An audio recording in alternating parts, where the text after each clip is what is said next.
काल की व्याख्या की, तो आपने कहा आचार्यों ने काल की व्याख्या हम्म। की और डिफरेंट आचार्यों ने डिफरेंट व्याख्या की, तो भगवान ने क्या व्याख्या की? हम्म। अंत में आपने बताया समय को हम्म। तो भगवान, समय के प्रवेश को भगवान ने सामायिक कहा, तो काल के बारे हम्म। में भगवान ने क्या कहा? ये नहीं मेंशन, ये प्रश्न।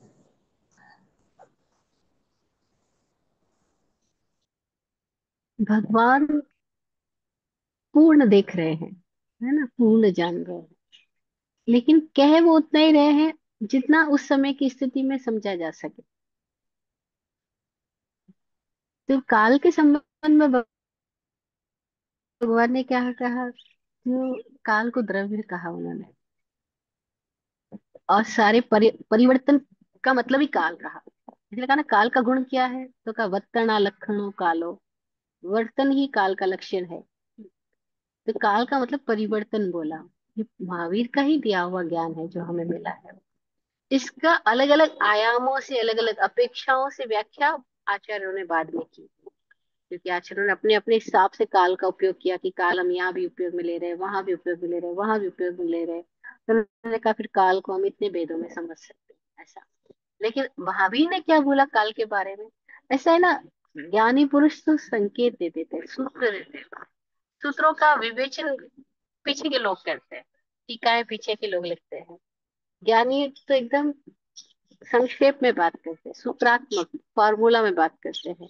तो महावीर ने फार्मूला में काल को रखा। उन्होंने कहा द्रव्य गुण पर्याय है, और पर्याय परिवर्तन, यानी काल। क्योंकि काल है तो ही पर्याय हो रही है, परिवर्तन हो रहा है।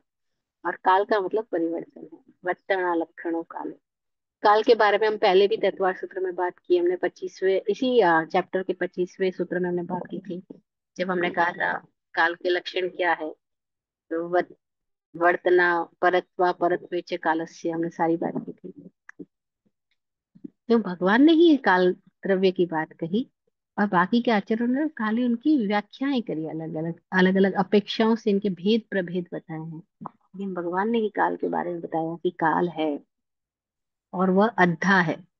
अद्धा है मतलब बस क्षण है, समय मात्र वह है।